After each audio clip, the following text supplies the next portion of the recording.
But now you're familiar with the cycle in the book of Judges, and how does that cycle go?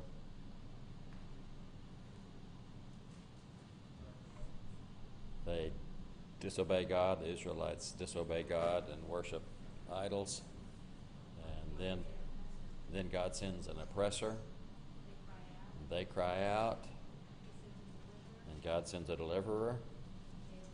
They obey usually as long as that judge is alive, and then it starts all over again. They disobey God, and then the cycle just goes around and around and around.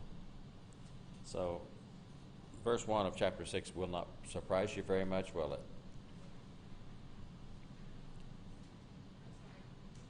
Chapter 6, verse 1 of Judges. Probably won't surprise you. And I understand some of you, in spite of my instructions, have been reading ahead.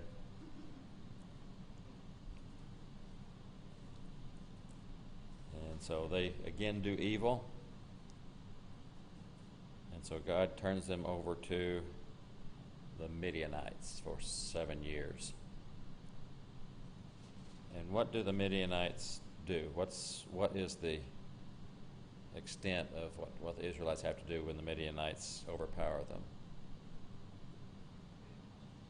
They basically have to live in hole in the ground, live in dens, in caves. They can't even live in ordinary houses or tents.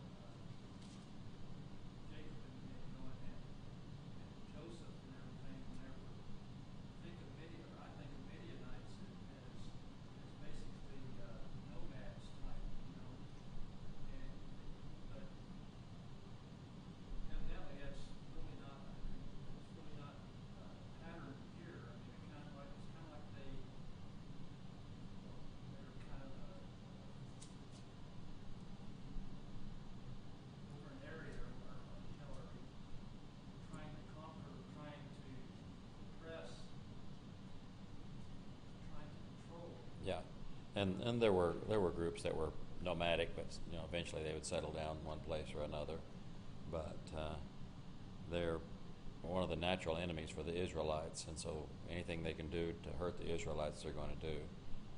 And the description beginning in verse 2 is not a very pretty picture. That they, as I say, they basically live in holes in the ground. They don't live in houses or tents. They have to live in dens and caves and places like that. And then not only that, but they cannot have any sustenance. They can't grow a crop.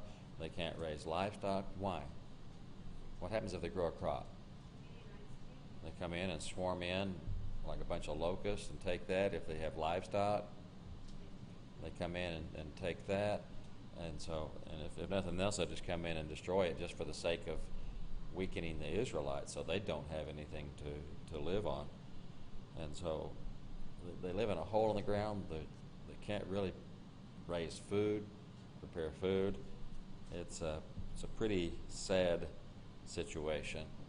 And so it finally gets bad enough that what do? Stage 2, they cry out to God. They cry out to God in verse 6. And so God, first of all, before he sends a judge, he sends a prophet with a message. And what message does God send to the people through that prophet? He reminds them once again of who he is. I'm the one that brought you out of slavery. I'm the one that delivered you from the Egyptians.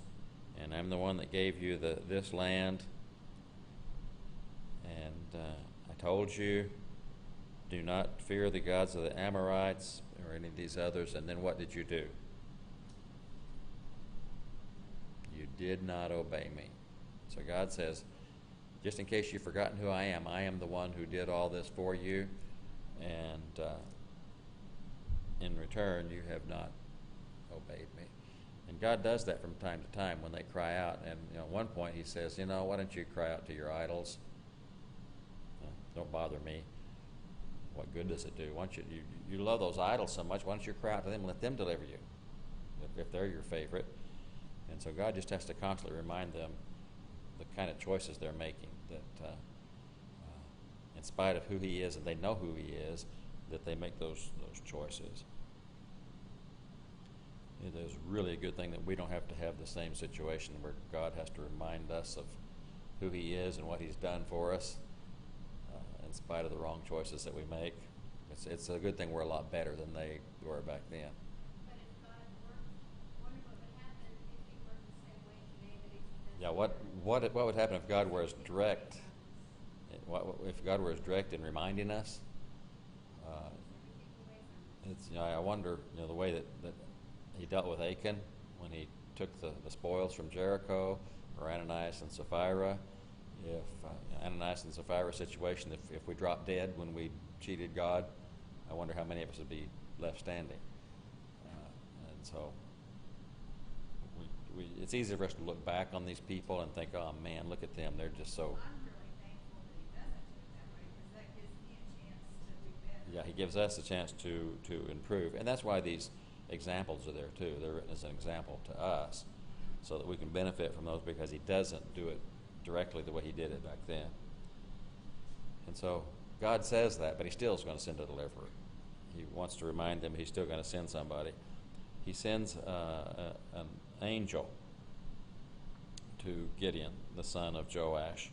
What is Gideon in the process of doing? He's trying to thresh the wheat, but he can't do it on a threshing floor because the Midianites will come and take it. And so he's doing it in secret in a wine press area, so that maybe they won't see him and they won't know what he's doing. And hopefully they're not going to look for somebody doing wheat in a wine press. And so he's hoping to be able to save some food. And what does the angel say to him when he approaches him?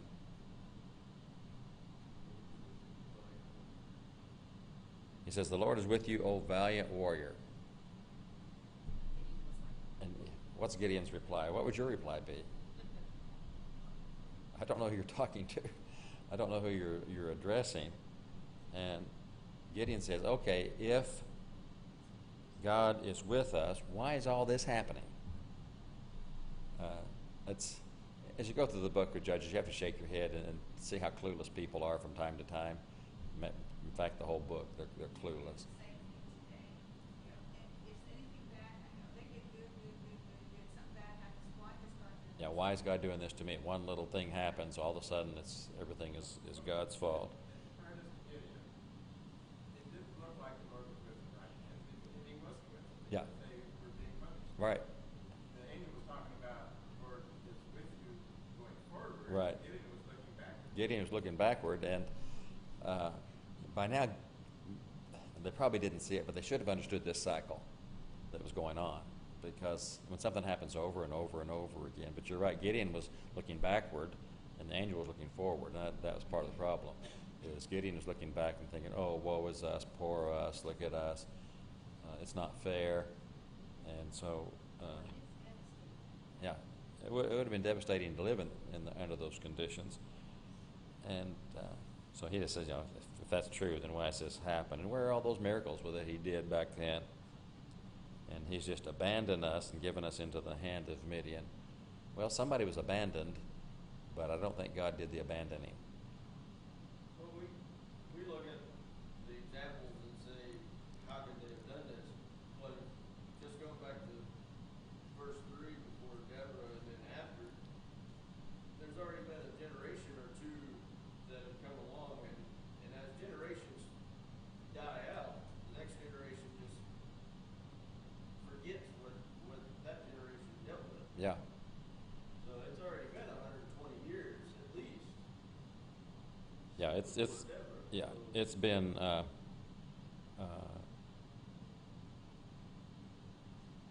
it was about 40 years after Deborah, And then 80 years before that. and then 80 years. Yeah. So it's been at least one generation that they forgot. They just repeated what had already happened. Yeah. And that's, We do the same thing. yeah, we do the same thing, and that's the sad part is we cannot learn from history. That they should have known, even though the years have passed. The parents should have taught their children, and they should have taught their children, and that was what God intended, was that the parents would teach their children, and then they would teach their children. But that didn't happen, and so they don't know what their past looked like. Nobody told them. Gideon did know the history of God bringing them out of Egypt. He said, where are all of his miracles? He supposedly brought us out of Egypt, but now he has abandoned us. And so what does the angel direct Gideon to do?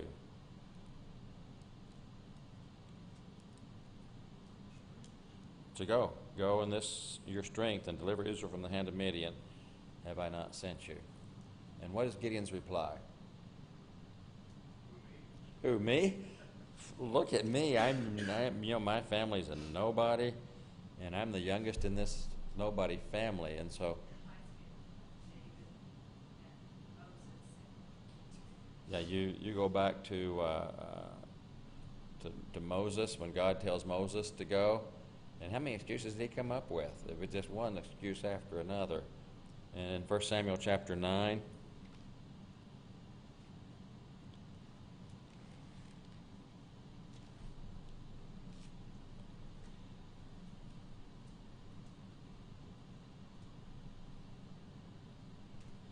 when Samuel basically tells Saul that he's the most desirable in Israel, he and his father's household, in 1 Samuel 9, verse 20. And in verse 21 of 1 Samuel 9, what is Saul's response? I'm a Benjamite. It's the smallest of the tribes, and my family is the least of all of the tribe of Benjamin. So why me? Why are you talking to me this way? And so Saul's excuse is, I'm the smallest of the smallest, and so why are you saying this to me? Jeremiah, in Jeremiah chapter 1, and God calls Jeremiah in Jeremiah chapter 1 and verse 6. What does Jeremiah say?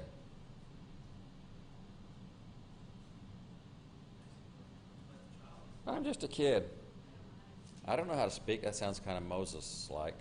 I don't know how to speak. I am just a youth. I'm just a young person. And so his response to God's calling, I'm too young. In Amos chapter 7,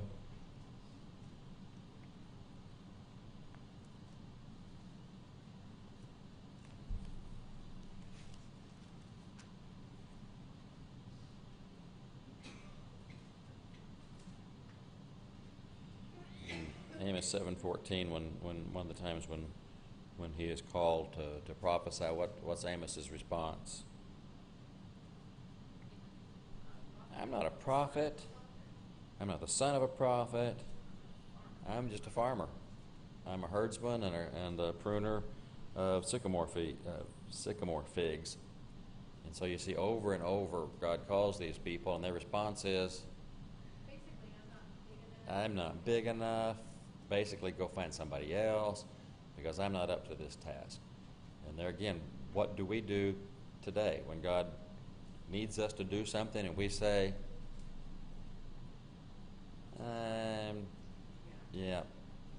I'm too small, I can't do it, and at least we have a long line of predecessors who tried to give excuses to God. None of them worked, by the way, because Moses went and Saul was chosen and Jeremiah went and Amos went and Gideon went. And so if we're trying to follow their pattern, we need to see the outcome of that pattern too. Well, I know for me, obviously, I've told myself one time, God thinks I can do this, so obviously, And I'm that's, able to do it because God was yeah, and that's the judgment that matters. Does God, and the reason God thinks we're able to do it because God has already equipped us to do it. Yeah. But Gideon starts making those excuses. I'm the least of the least. And what did God respond to that? I'm going to be with you. And so you're going to do it. You're going to win. You're going to defeat Midian. And so Gideon wants a sign. He wants something to support this, to just basically prove that God is the one doing the speaking. And so he says, you wait right here. Don't go anywhere. And the angel said, don't worry, I'll stick around. And what does Gideon do? He gets a kid, a young goat, makes some unleavened bread. Yeah, brings the meat in a basket and the broth in a pot, brings them out. That took a little while. I mean, he didn't just run to the grocery store and pick these things up. And so that took a little while. And he comes back, and the angel's still there. And what does the angel say? Yeah, had it preheated, had the stove preheated.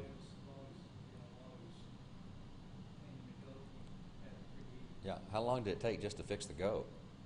Just to get the kid ready? And so what does the angel do?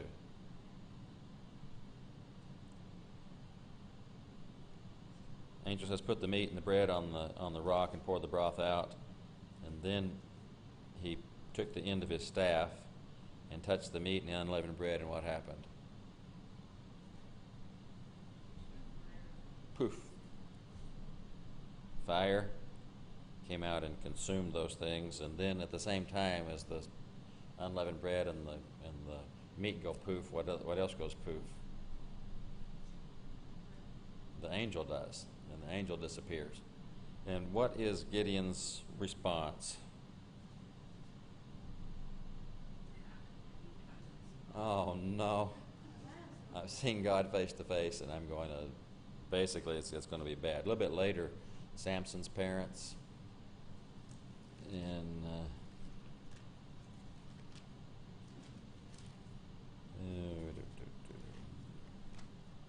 chapter 13.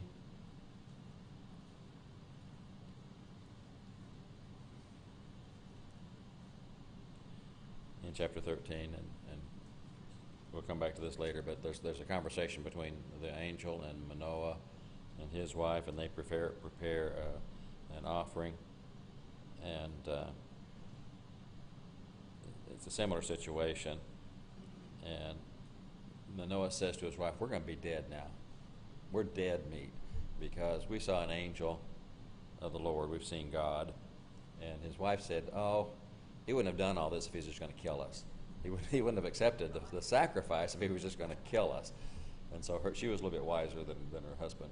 I don't know why I don't have her name, Mrs. Manoah. It's kind of like Mrs. Noah. But so this is not an uncommon thought process for Gideon to say, uh-oh, I've been talking to God. I've been talking to an angel of the Lord. You know, this is kind of, I guess, you keep saying the angel of the Lord, and then say an angel of the Lord. It says the angel of the Lord. I don't know what you think of talking about Jesus. Well, that's always a question, and Jesus is never specifically referred to as an angel, and so that'd be the hesitation of. I thought he was always referred to as the angel. Well, that's only if you assume that some of the other passages are talking about him too. It could be Michael. It could be some other specific angel, but I don't know. The interesting thing here is that the angel is equated with the Lord, because it talks about the Lord saying this and it's the angel saying that. And so the important thing is that the messenger is just a mouthpiece, and it is God who is speaking. And the angel doesn't really initiate any conversation. The angel only does what God directs him to do. And so that's the key thing, is that it is God speaking. The angel is just the mouthpiece, just the vehicle. What does Gideon do next? The angel instructed this. God told him. What does he do? He takes his father's bull and another bull, and he pulls down the altar of Baal and cuts down the Asherah, that wooden figure that they use for the female deity. and they built an altar to God. And I thought it was interesting in verse 26, the instructions on how he is to build the altar in an orderly manner. I thought that was interesting. The instruction was, don't just throw it together, build an altar there on the stronghold in an orderly manner, and take a second bull and offer a burnt offering using that wood that you cut down. Gideon took 10 of the servants and did what God told them. He was kind of concerned about the reaction of the townspeople as he tears down their altar, and so he does it at night. They know what happened, because next morning, what do? But at least he was able to get it done. He was able to get it done. They couldn't stop him. Right. And so that may have been the reason that he did it at night, so that he could get it finished, because everybody knew who did it. And the next day, what do? Who did this? And they searched around and they asked, and it became pretty obvious that it was done by Gideon, the son of Joash, did this. And so they went up to Joash, and what did they say? Bring him out. Bring him out. He did this, and he's going to have to die. And every now and then you have somebody with a lot of wisdom, like Gamaliel, who's basically says that either this is from God or from men. If it's from God, we don't want to be fighting against it. If it's from men, it's going to die out by itself. So let's be careful what we do. And Joash offers a similarly wise response. And what does he say? Do you need to take care of Baal? I mean, is he so wimpy that you have to fight his battles? If he's Baal, if he's God, then let him take care of it himself. And he doesn't. If he's who you says he is, he doesn't need your help. He doesn't need you to do his dirty work. He'll strike him dead. And so I thought that was a really wise response on his dad's part. If he's God, let him take care of it himself if somebody's torn down his altar. So that Gideon got another name, Jerubbaal, which has to do with contending with Baal, or let Baal contend with him. And so the Midianites, along with the Amalekites and others, assemble themselves and gather in the valley of Jezreel. Gideon blows a trumpet and calls the Abizarites. And who are the Abizarites?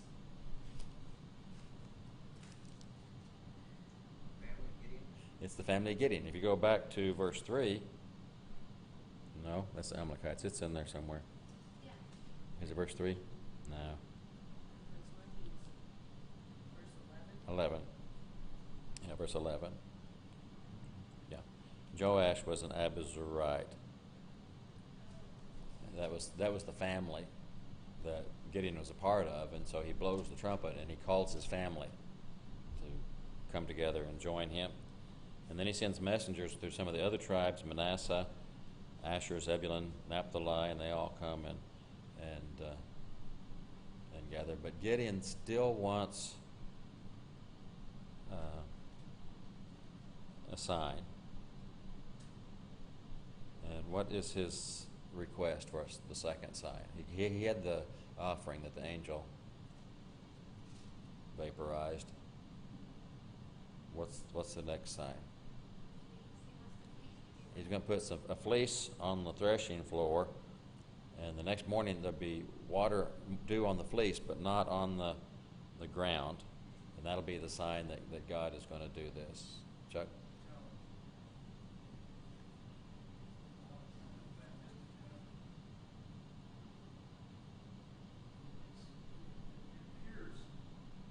It appears that there are a lot of people who are God-fearing, but they just don't have a leader, and they're just not doing anything because they're afraid. Because whenever he sends out the call, he gets a hold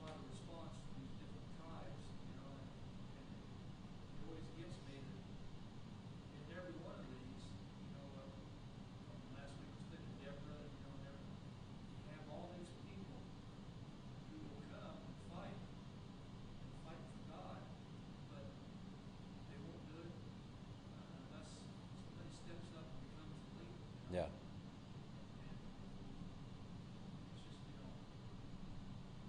It's just, That, shows that, you that you need godly people. that's true, and it shows the impact of a few good leaders. Most people are followers, and you can see the Israelites following whatever way the wind blows, and they'll just as soon follow a false teacher as they do a real teacher. And so the majority of the people are followers, and it just takes a small force to turn them one way or another.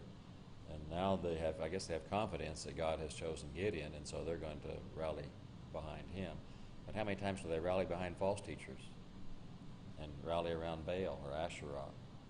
And so they're quick to follow, but it does take a special leader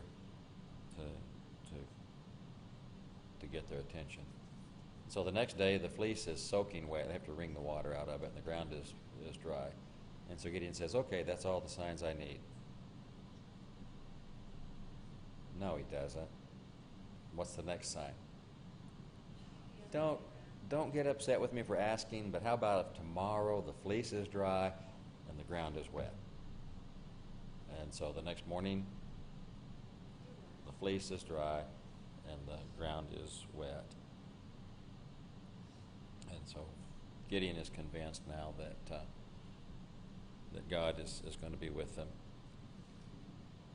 They get ready to fight. They call in the army. The only problem is there are too many fighters, too many soldiers. How many are there? 32,000 to start with is what it looks like. Against this enemy, that's not a big army. A little bit later in this chapter, we'll see a description of how big this army is. 32,000 isn't a whole lot of soldiers against that big an army, but it's too many for this battle. It's too many in God's eyes. If you have 32,000 that go out and fight, maybe they think they were just good fighters. And so the first thing they offer is, if you're afraid, if you're trembling, then go back home. Yeah, and in fact, verse 2 says that this is too many because they're going to think that they did it by their own power. And so 22,000 say, we'd just as soon go home. But that leaves them with 10,000, and God says, you still have too many people. And what does God do then to thin them down? See how they drink water. And some of them are going to bring water up to their mouth and lap it out of their hands, and some of them are going to bend over to the water and drink the water that way. It was like a stream or a lake, a source of water. Haven't you ever seen Back to the Future?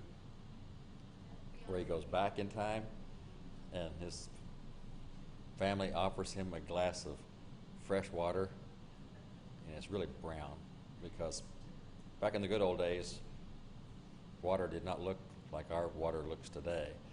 And they didn't mind drinking out of a stream or out of a lake or out of something like that. That was where they got their water. And so,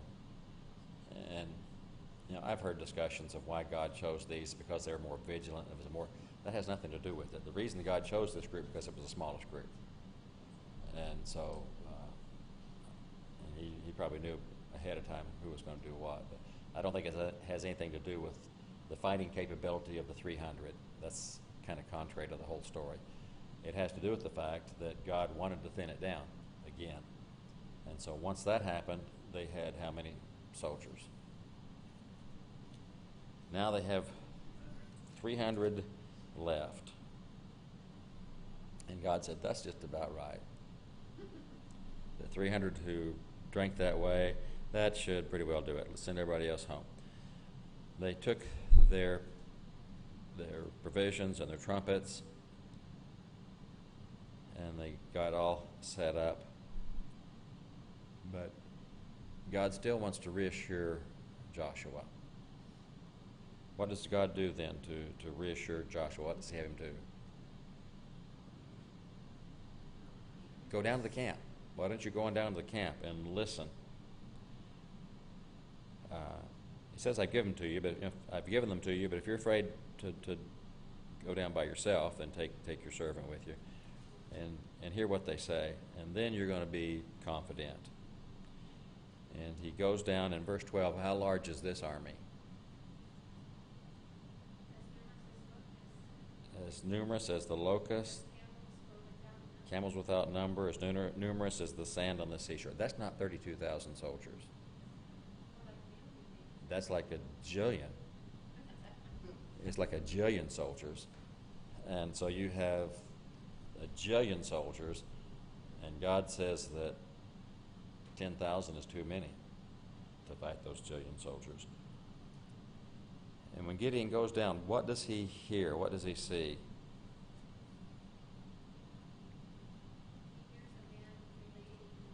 There's a man who's had a dream, and he's relating it to someone else. There was a loaf of barley bread tumbling into the camp of Midian, and it came to the tent and struck it so that it fell and turned it upside down so that the tent lay flat. If you had that dream, how would you interpret that? You'd interpret it, I think I had a weird dream. I must have eaten something that didn't agree with me, because this is really a crazy dream. But his companion says what? This is nothing less than the sword of Gideon, the son of Joash, a man of Israel. God has given Midian and all the camp into his hand. Is that how you would interpret that dream? This guy knows who the leader of the army is. He knows who the father of the leader of the army is, and he knows that God has given them. God had to reveal that to him. He did not get that on his own, because I don't think if someone came up and told you they had this dream, you would interpret it that way. And so he says, "Oh wow, this is the interpretation of this dream. That loaf of barley bread is Gideon, the son of Joash, and they're going to defeat the Midianites." Well, you can imagine that was kind of reassuring for Gideon. So how does Gideon set up the army? He puts them in 3 companies of 100. And what kind of weapons do they have? They have trumpets, empty pitchers, and torches inside the pitchers. And he stations them around the Midianite camp. And then at the signal, what happens? They break the pitchers, and the torches flare up, and they blow the trumpets. And what happens down in the camp? They're confused. Now, they're shouting a sword for the Lord and for Gideon, and they're all around the army.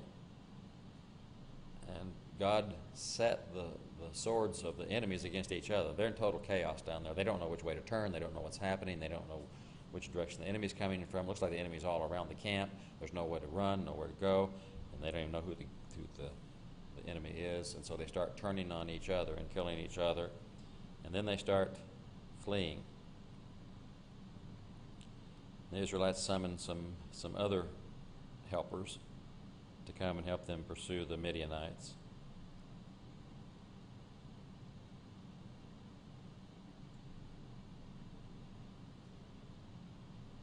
And so they start pursuing them, and they capture the leaders of the Midianites. In chapter 8, I don't know.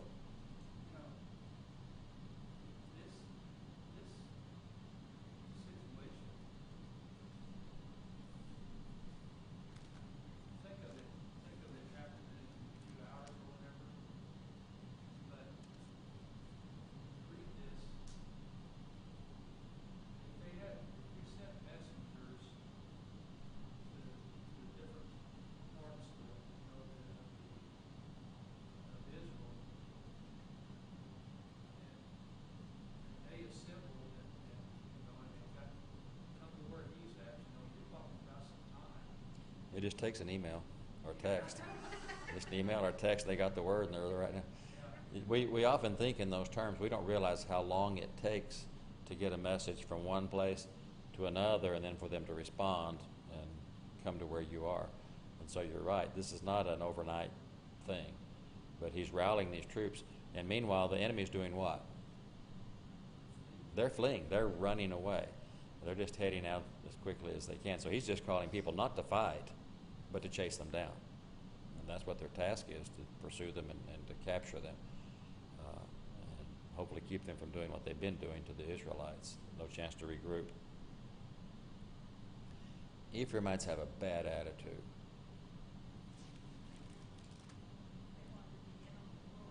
Yeah, I guess they did. I don't know why, and don't want you to read ahead any, but in Judges chapter 12, they're going to have a chip on their shoulder again. Say, why didn't you call us to do this?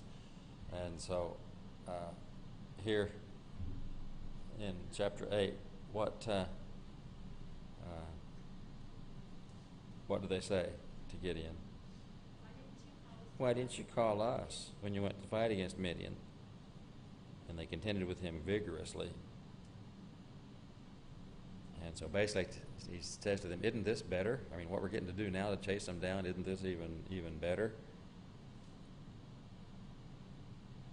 Gideon took the 300 men and he started crossing over and pursuing them. And he comes to the city of Succoth. And what does he ask there?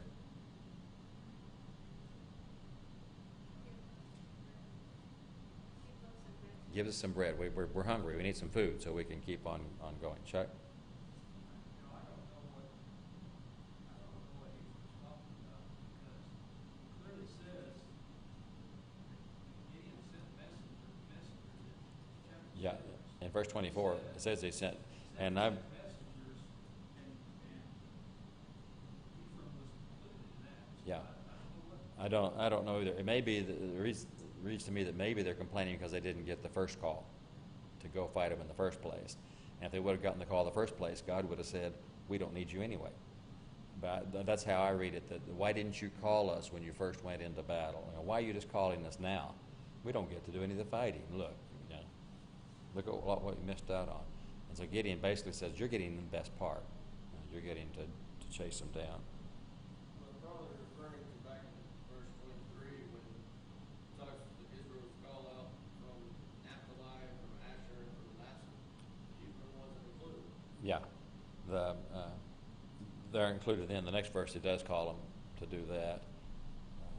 I think it's probably just the initial call when he called together that army, that you didn't call us, didn't choose us, and so I just think they have a bad attitude. Is what I think, because as I say, a little bit later you're going to run into them again, and they're the ones that are saying, "Why didn't you call us?"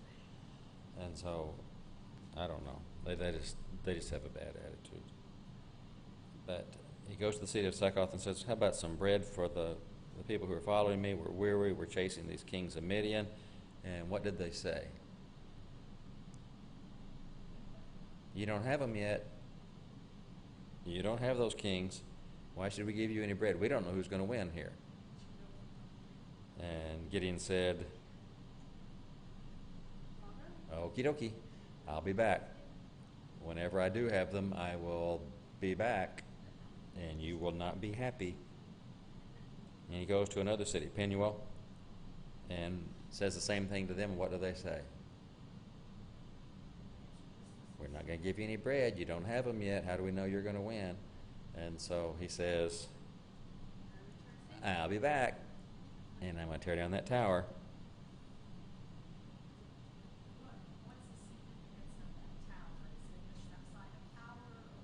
Yeah, a tower is a sign of power, and it's a stronghold that like in Renaissance days, the rich people had towers, and that was a place they could go for protection, because it's easier to fight against an army if you're way up high, because you can drop stuff down on them.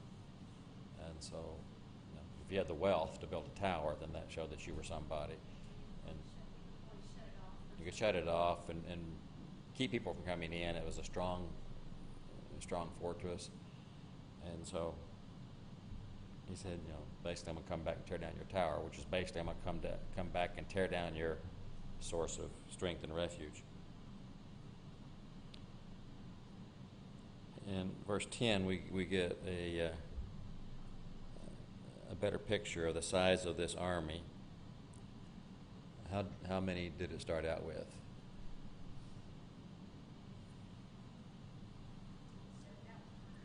It looked like 135,000.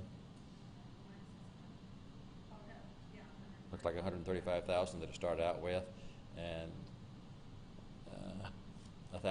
10,000 men were still too many. 10,000 was too many to fight against this 135,000 men. And by now, 120,000 of them are dead, and there are only 15,000 left. Gideon continued to pursue them, caught those two kings, and routed the whole army. And then he heads back, and he captures a young man from Succoth. And what does he say?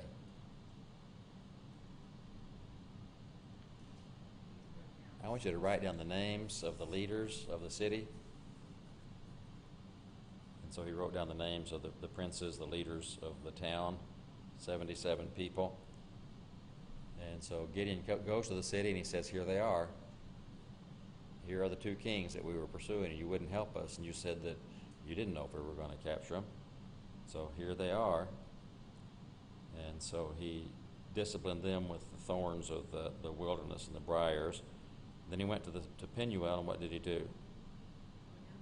He adorned their tower, and he killed them.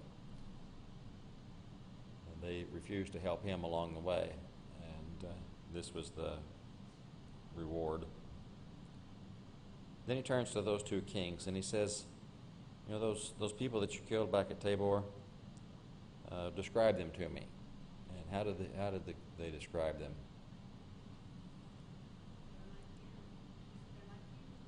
They were a lot like you, each one resembling the son of a king. They might have intended this as buttering him up, I don't know, but they were a lot like you. And Gideon said, well, they were my brothers, the sons of my mother, and if you would have only let them live, I would not kill you, but you did not spare them. He calls to his firstborn son and tells him to kill them, and he was still young, and he wouldn't do that. The two kings then taunt Gideon and say, okay, why don't you just do it yourself? And so what did he do? He killed him himself. And he took the ornaments that are on their camels' necks. And what do the people of Israel request of Gideon? We want you to rule over us, you and your sons. They want them to set up a dynasty, like king. Want you to be the king of us, and your family, your children and grandchildren will be our rulers, because you delivered us from the Midianites. And keep this in mind later on when we see some of the other judges and how they're different from Gideon, because they say rule over us, and Gideon says, I am not going to do it. I will not rule over you.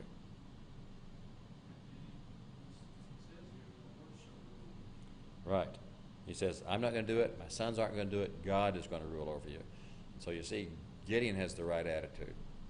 It'd be pretty tempting, wouldn't it, for them to say, we want you to be our king and let your sons to rule over us, and just you be the royal family. And it'd be tempting to say, oh, that sounds pretty good. And he says, you already have a ruler.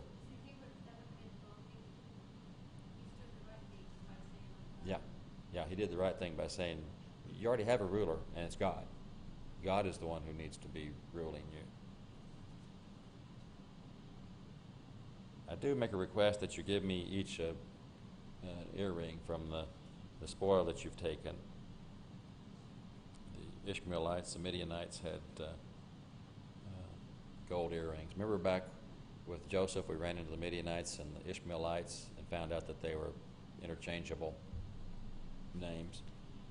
And so they gave him, he spread out a garment, and they gave him an earring from the gold.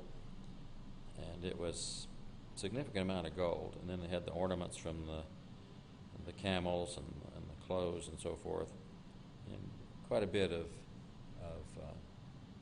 loot. But then what does Gideon do with it? He made it into an ephod. No, I'm a little confused by this.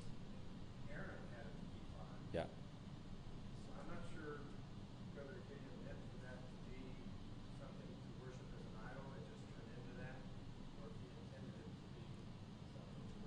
Yeah, I don't know. I don't know if he intended it to be associated somehow with the worship of Jehovah, something physical, tangible, since it did exist for Aaron, the high priest, to have that ephod. I don't know what his intention was, but there is a danger sign here about the outcome. We might sometimes have good intentions to do something that's really a bad idea, and he may have had just really good intentions because he's the one that said the Lord is ruling over you. Of course, he may have been tempted by other things too, but if we give him the benefit of the doubt that he did this for perfectly good reasons, you see what happened to it. And so he placed it in Oprah. And what did Israel do? They played the harlot there, worshipped this, and it says it became a snare to Gideon and his household. And so he eventually allowed whatever happened to take control of his life. So we can never ever think about that. Yeah, we can't say. Gideon was a good guy. Gideon had his head on straight. Gideon knew that God was in charge. He knew to rely on God. He had everything going right, but you can't get to the situation of saying, well, it won't ever happen to me. You can't never say, well, I'll never fall away, because there's a danger in that. Yeah, Satan would like for us to say there's nothing that's going to tempt us enough that we're going to fall away, because that's the first step toward following Satan. And it's just a shame that this happened with Gideon after all that he does. And so the land is undisturbed as long as Gideon is alive, and how long is that? It is 40 years. And this is that general cycle, that as long as that judge is alive to have an influence, then they have peace.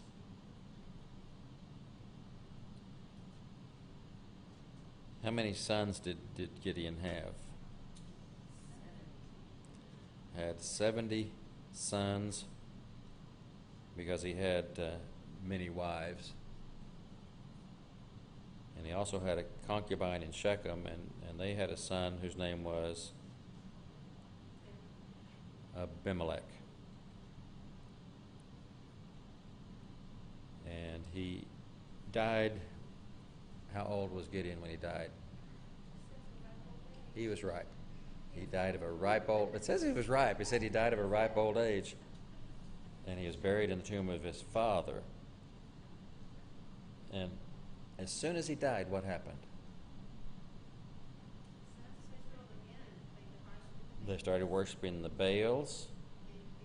Baal Bereth, their god. Remember, Baal is kind of a word for master or lord. And so every place would have its own. Who's teaching them this Baal business? That's a good question. Who's teaching the Baal business? Somebody is. Beginning of the story, Gideon tears some of those things down. Yeah. And so he wiped those things out there where his family lived.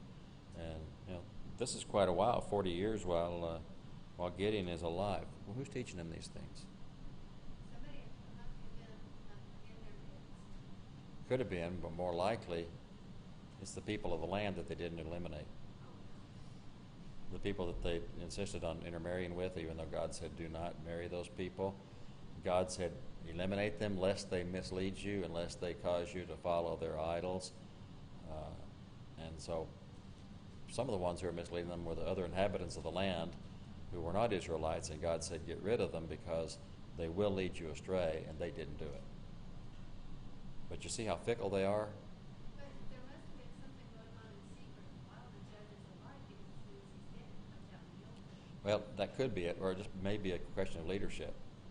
They're followers, and as long as they had Gideon as their leader, then they would tag along. But as soon as he was gone, the next best proposal comes along, and there you go. He kind of played, he had that ephod and then even turned him away. So Yeah. even though they were at peace, There was even there's some idolatry going on with the ephod, and so it was a shame. They did not remember God in verse 34, and they didn't even show kindness to Gideon's household in spite of everything that he did for them. They didn't show any kindness to him. And so next week, Lord willing, we have Abimelech. Do not read ahead. And do not try to decide whether Abimelech really was a judge or not.